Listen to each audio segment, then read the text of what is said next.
Hello everyone, Old Man Cam here, back to review another game that I played in 2019. Today, I would like to cover one of my favorite games of 2019, Fire Emblem Three Houses. Fire Emblem Three Houses is a military strategy game mixed with a waifu game. It's pretty much all the Fire Emblem that you expect nowadays, except the twist on this game is that it's also got some Harry Potter thrown in for good measure. In it, you play as the main protagonist, either male or female, who is a mercenary who inexplicably winds up a lead teacher at a school. You pick a house that you're going to lead, and from there, you fight for your house. At the start of the game, you can recruit people from other houses to your house if you get to know them well enough. There's where the waifu element works into the game. You can even have relationships with your students, which is that's not cool. It's not something you're supposed to be able to do. And I know they kind of explained that away by saying that you actually are much younger. You look younger. You're very young. But I mean, you can even romance the older teacher colleagues as well. It's a strange game when you think about it like that.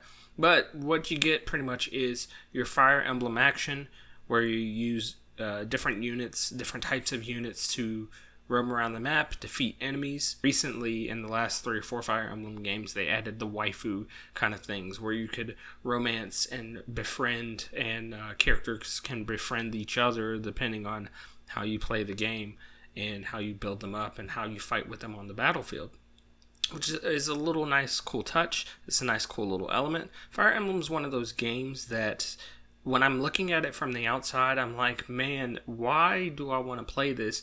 And then I start playing it and I love it. Every single one that I've played is always like that. Every single one. I think the first one I played was Path of Radiance. The only one I've skipped is Awakening, I think. I've owned every single other one that has come out.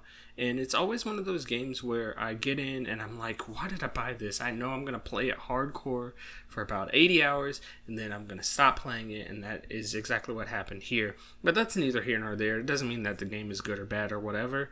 It's a thing that I note about myself. But the things that I really like about this game, first of all, unlike a lot of the Fire Emblems, where it's pretty much, Fire Emblems of the past are pretty much cutscene, battle sequence, cutscene, battle sequence, ad infinitum until you get to the end.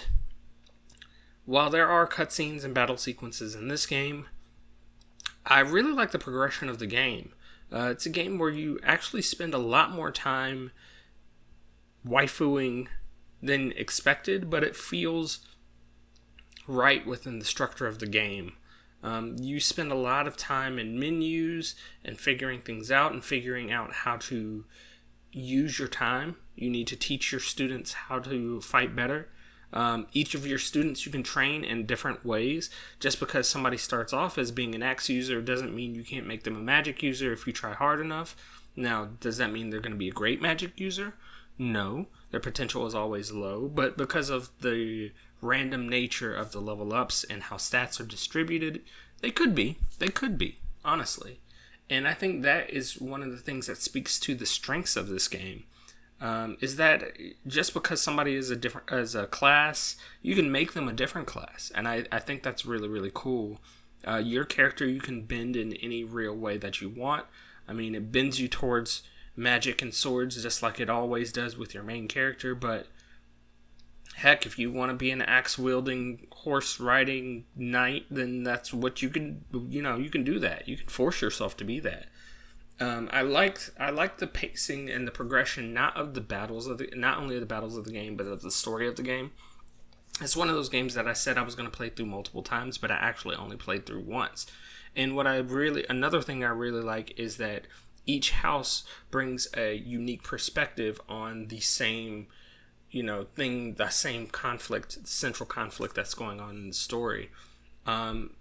Overall, I mean, it deserved all the praise that it got when it came out. I remember when it released, it was all the rage, and it was, it deserved it. I remember also that I remember Nintendo not showing a lot of what the gameplay was before it started, and people were worried, like, uh-oh, is it not going to be good? No, it was really good. It was the same old, Fire Emblem gameplay that's good, and I think they chose to do that is because this is a lot more story driven. It's a lot more spoilerific.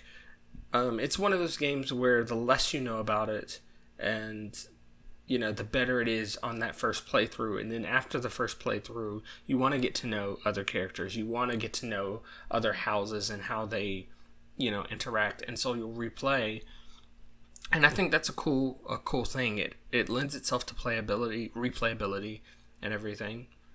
Also, there's DLC for it that I did not touch. I think I was already past this game by that point. A lot of the characterization is a lot better than you would expect with a game with 30 40 waifus in it that you can befriend or wed or what have you. Some of them are still flat 2D characters, but a lot of them come out of their shells or become different characters as you play the game and as you learn them, as you get to know them, which is something that you really want in a game like this. If it didn't do that, it wouldn't have that same replayability. But overall, I mean, this is a great game for anybody who has any interest in strategy games or waifu games. If you see waifu or you hear waifu games and you cringe at it, I think this is a good example of how you do it correctly. I mean, if you don't want to marry anybody, you don't have to marry anybody. That's not what this game is primarily about. It has it as a main focus, but it does it in a way that I think is good. If you want to just be that leader, you can do that. You can absolutely do that. Overall, again, this is one of the best games that I played last year. It's no surprise that it was my best game looking back at it. I mean, I've been speaking on it for nearly 9 minutes now. So, yeah, I'll just leave it at that and move on, since this is a hastily thrown together video. Anyway, more hastily even than my regular videos. I'm going to give Fire Emblem 3 houses and A+. And I'll see you tomorrow.